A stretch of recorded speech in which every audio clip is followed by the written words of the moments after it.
Alex, Iván, Lobo y Fermín. ¿Está su hijo? Sí, está arriba en su habitación. Subid.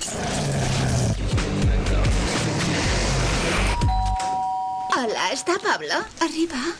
Gracias. Venimos a enseñarle nuevas posturas. Muy bien. Bonita casa.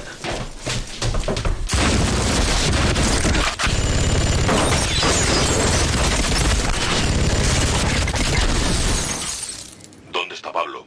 Ah, arriba, descansando. Buenas tardes. Ah, hola. ¿Esta es Ana? Tienes un peluche precioso. Ven conmigo que voy a enseñarte los de mi casa. En la vida real protegemos a nuestros hijos. Hagámoslo también en Internet.